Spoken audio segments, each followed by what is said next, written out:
The streets of Los Angeles have seen their fair share of betrayal, heartbreak, and revenge, but nothing has prepared them, or the audience, for the darkness descending now. Luna Nozawa, once seen as the vulnerable daughter seeking identity and acceptance, now stands at the center of a storm threatening to swallow everyone in its path. It begins in a dimly lit apartment, the air thick with desperation. Luna, unmoored and frantic, calls Bill Spencer to her place, her voice trembling with urgency. When he arrives, she pleads with him, "Don't abandon me." She needs help, and she's hanging on by a thread. But Bill, a man who has seen more than his share of manipulative women and calculated games, doesn't buy into her narrative this time. He tells her bluntly, she is not the victim here. Luna is stunned. Bill, the man who once pulled strings and burned bridges to free her from jail, is now siding with everyone else. He tells her he may have made a mistake in helping her. That perhaps her troubles didn't begin with Steffi, maybe they began with Luna herself. His words hit like ice water. And then, in a move no one saw coming, Bill says he can't help her anymore. No more protection. No more second chances. Just cold, final rejection. He walks out the door. Luna is left alone in the silence that follows. But not for long. Her thoughts, obsessive and volatile, swirl into a storm. Again, she points her rage at Steffi Forrester. In her twisted narrative, Steffi is the reason her life is falling apart. The reason Bill has turned away. The reason the world has rejected her. And as she digs into her bag, pulling out the cold metal of a recently purchased gun, the audience understands Luna is no longer just angry. She's dangerous. Her plan takes horrifying shape. Bill will be the first to pay, and then she'll make Steffi suffer. In the next 2 weeks, what unfolds may be nothing short of a massacre. Meanwhile, at the Cliff House, Steffi tries to enjoy a moment of normalcy. Finn has returned from a swim, his muscles still wet from the ocean. But Steffi's mind is elsewhere. She confides in him Luna is haunting her thoughts. The fear, the unease, the sense that something isn't right. Finn listens, but before he can respond, Steffi shifts the topic to something even more unsettling. She mentions the phone calls. Sheila has been reaching out to her again. Finn's hesitation confirms what she suspected. He's been getting calls from Sheila too. For Steffi, this isn't just troubling. It's betrayal adjacent. But instead of exploding, she pulls back. Maybe she doesn't want to know. Maybe some things are better left in the dark. Their conversation is interrupted when Liam Spencer walks in, ever the self-appointed guardian of Steffi's safety. When he learns Luna's been visiting, he's immediately on edge. Finn and Steffi fill him in on Luna's most recent meltdown, her furious accusations, her dangerous instability. Liam doesn't say it out loud, but it's clear in his eyes he thinks Luna is more than unwell. He thinks she's capable of doing something that will change everything. Across town, in another unsettling pocket of Los Angeles, Sheila Carter is trying something new, honesty. She sits with Deacon and promises him she won't lie anymore. For now, she's sincere. Or at least she wants to seem that way.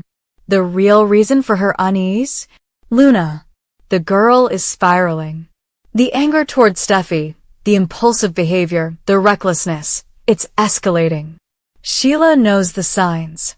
She's danced that dance with madness herself. So, she calls in Poppy Nozawa, Luna's mother. Their conversation starts carefully, both women navigating the minefield of emotions and history. But Sheila doesn't hold back for long. She tells Poppy that Luna came to her with a request. To help her eliminate Steffi. Not figuratively. Literally. Poppy is horrified. She doesn't want to believe it, can't imagine her daughter capable of such violence. But Sheila's tone is deadly serious. Something has snapped in Luna. While Poppy reels from that revelation, Luna makes her way to Il Giardino. It's not a social visit. She walks in with the same mission on her mind, forcing acceptance. She's Sheila's granddaughter, whether they like it or not. But Deacon is not in the mood for reconciliation. Still haunted by the past, by Tom Starr, by Paul Hollister, by everything Luna has stirred up, he shuts her down hard. He tells her to leave Los Angeles, that no one wants her here. And that's when Luna finally breaks. Her face tightens. Her breathing grows rapid. Her hand slides into her bag and pulls out the gun. What happens next will shake this show to its core. No one knows where Luna will go from here, but everyone should be afraid. Bill, who walked away from her when she needed him most, is now in her crosshairs. Steffi, the woman she believes has destroyed her life, is her next target. And the question hanging in the air, like the sharp edge of a knife, will there be blood? Speculation among the characters and viewers is rampant. Will Bill survive her wrath? Will Steffi escape? Or will both become victims of a woman scorned and spiraling into madness? The signs are all there. Sheila, of all people, is trying to stop what's coming.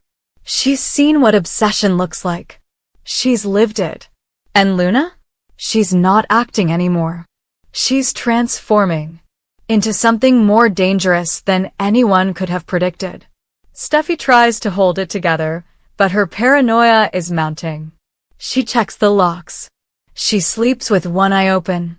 She starts to second-guess everyone. Especially Finn, whose silence about Sheila's calls feels like a betrayal. Trust fractures. Tension grows.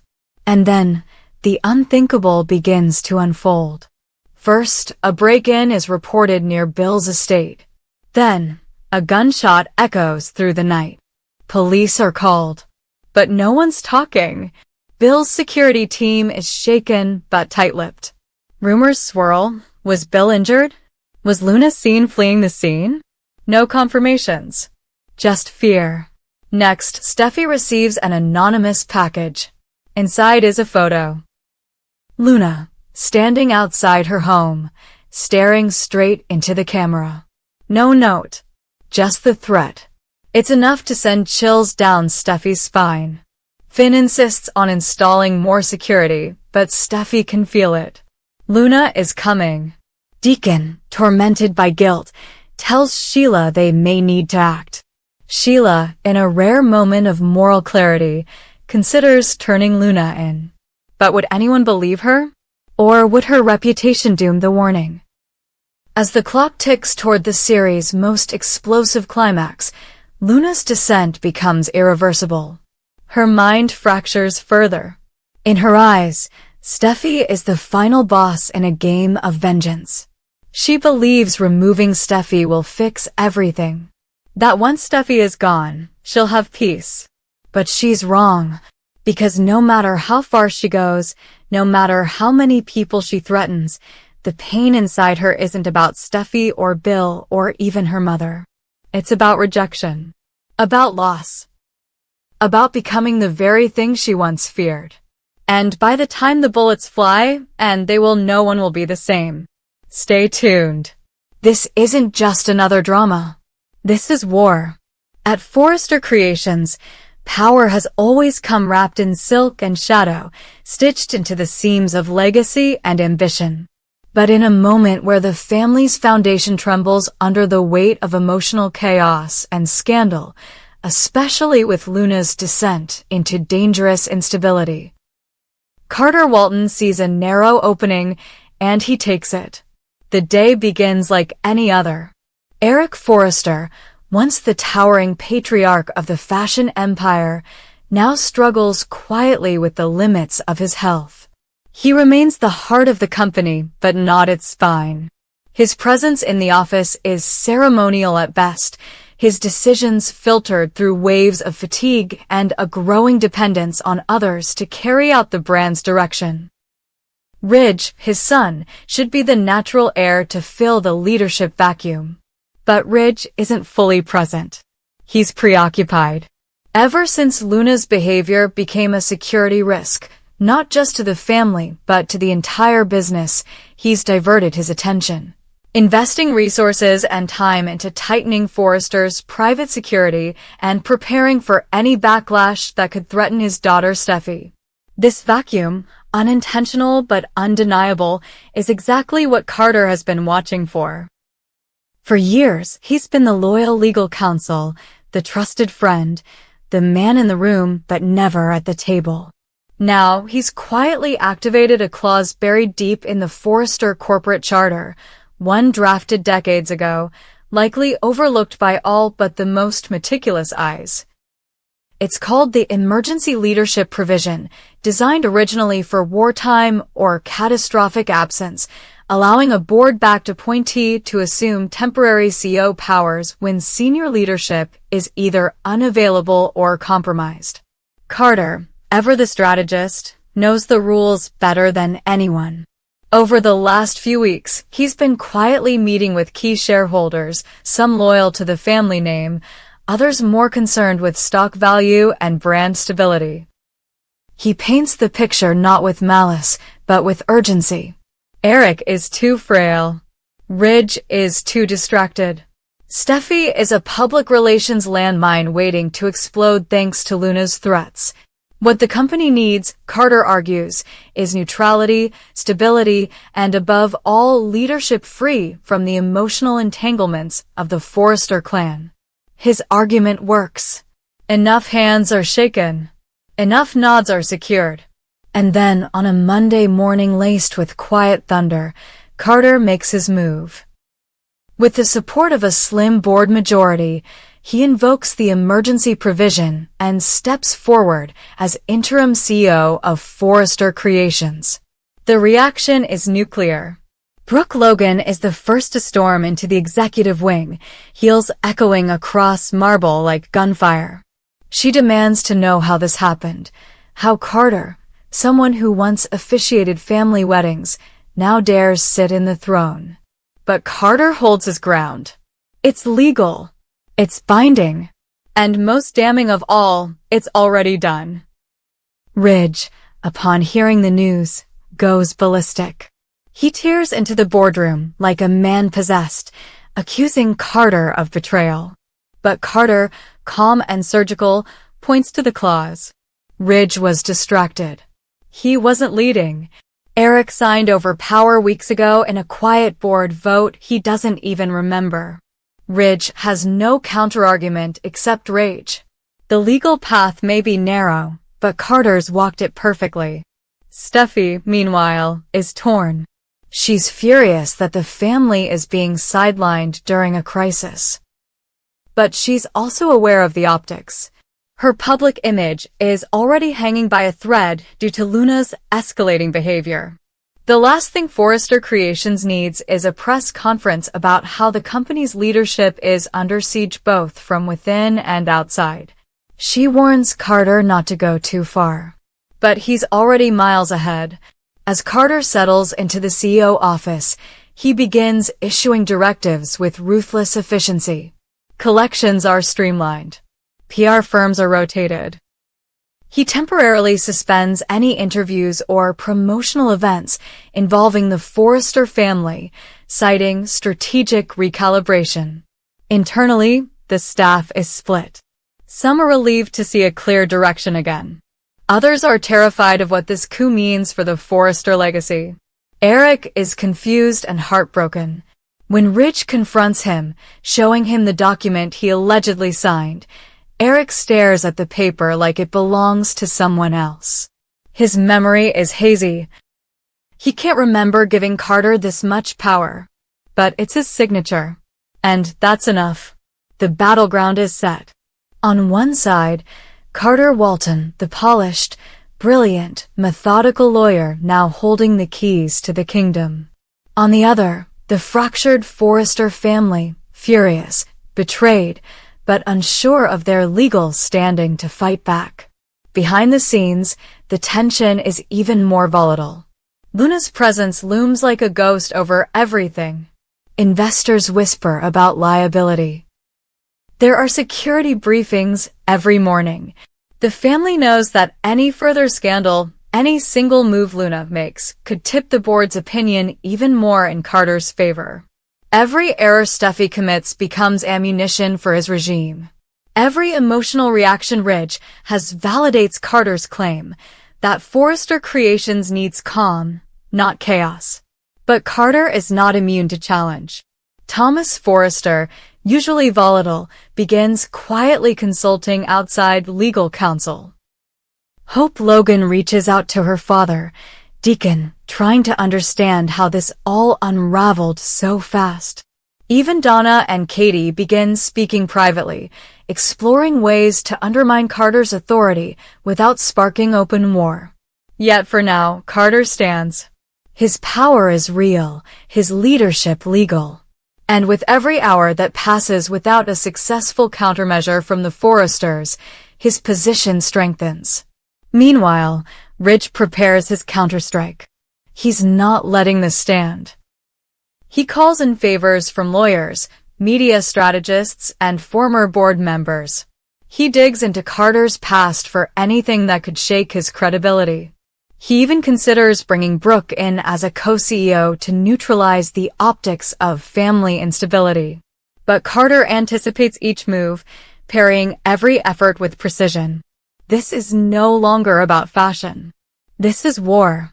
And as the days unfold, the balance teeters dangerously. If Luna lashes out again, Carter's grip tightens. If Steffi or Ridge slip, emotionally or professionally, they hand him more power. For the first time in decades, the Forrester dynasty is on the brink of losing control of its empire not through scandal or sabotage, but through cold, calculated law. And Carter Walton, once the man in the shadows, now stands in the spotlight. The question is no longer whether he can hold the throne. It's whether anyone can take it back.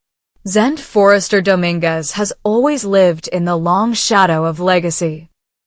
As a Forrester by name and blood, his presence at Forrester Creations should have guaranteed respect, influence, and opportunity. But as R.J. Forrester rose quickly, graced with charm, design talent, and the approval of Ridge and the executive board, Zende began to feel something else entirely, invisible. He watched his contributions dismissed, his ideas overlooked, and his place within the fashion dynasty slowly shrink. The jealousy, though quiet at first, took root. It became a constant drumbeat in his mind, pulsing louder with every mention of RJ's success, every fashion blog lauding the next great Forrester. It was in that state of quiet resentment that Luna approached him. She didn't come with threats. She came with understanding. She saw Zende's frustration, his fading spotlight, and she offered him something he didn't even know he wanted, validation. But not just that. She offered him a chance to prove that he mattered. That he still had power. That he wasn't just the backup designer, the safe choice, the other Forrester. What she proposed was bold, dangerous, but also deeply tempting. Luna had a plan. She wanted to sabotage the upcoming launch of the exclusive Atelier line, RJ's passion project, the collection that was poised to make him a permanent fixture in the Forrester leadership circle. Luna's motives weren't fully clear at the time, but Zende didn't ask questions. Maybe he didn't want to know. Maybe he was just tired of being second best. Either way, he agreed. Their plan was meticulous. Luna provided access codes, shipment schedules, and false client data that would cause delays in production and errors in distribution. Zende's role was technical, adjusting fabric selections, switching dye orders, corrupting files in the design software. Nothing catastrophic. Just enough to cause embarrassment. Just enough to cast doubt on RJ's leadership. But things spun out of control fast. What began as subtle interference escalated when Luna proposed introducing a chemical compound into the dye mixture used on a children's couture outfit, something harmless under most circumstances, but potentially irritating if exposed to young skin. Zende hesitated. He thought it was just a scare tactic, just another layer of chaos to further derail the line. He didn't know that the piece would be showcased on none other than Hayes Finnegan, Steffi's son, during a live preview event for buyers. The moment Hayes walked onto the stage and began scratching at the fabric, crying, confused, with the cameras rolling, Zende's world stopped. In that single instant, all the pettiness, the envy, the anger at RJ vanished. All that remained was the horrifying realization he had helped endanger a child. He didn't wait. He pulled Hayes off stage himself, yelling for medics, demanding the show be halted. In the chaos, Luna vanished. That night, alone in his apartment, Zende sat with the full weight of what he had allowed to happen. Hayes could have been seriously hurt. The family could have faced lawsuits. Worse, what if things had gone further? What if it wasn't just skin irritation?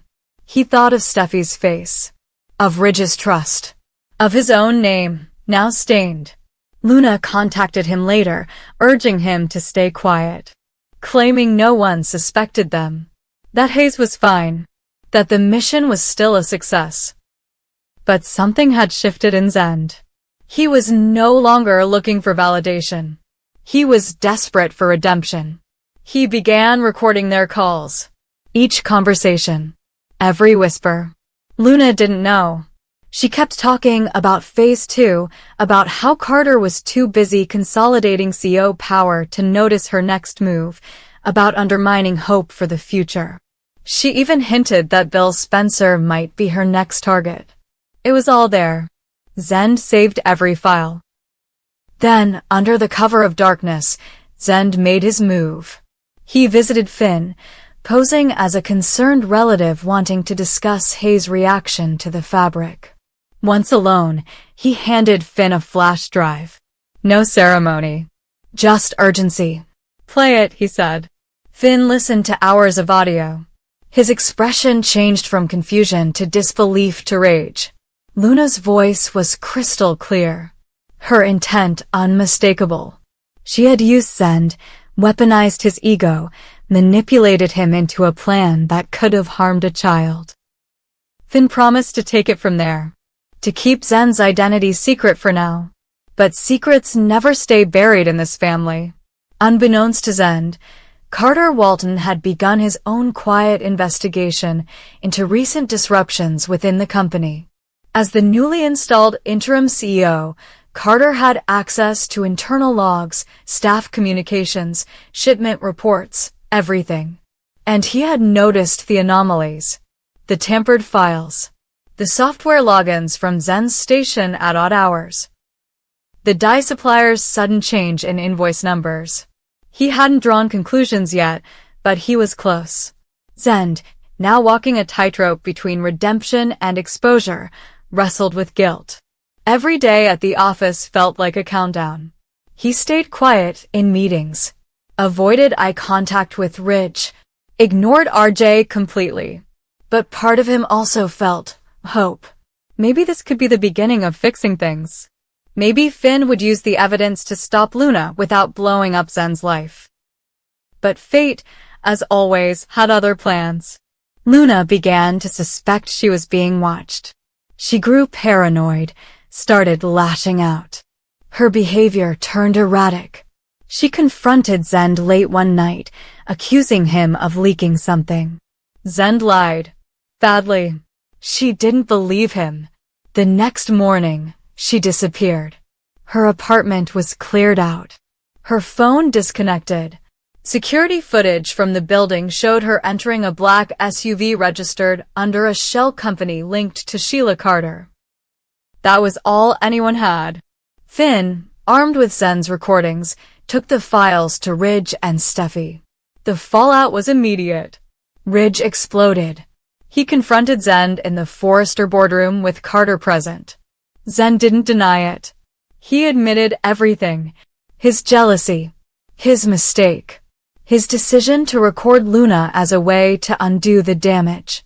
Carter was livid. The legal risk. The betrayal of trust.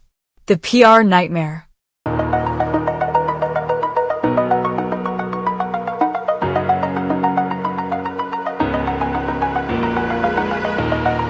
Oh,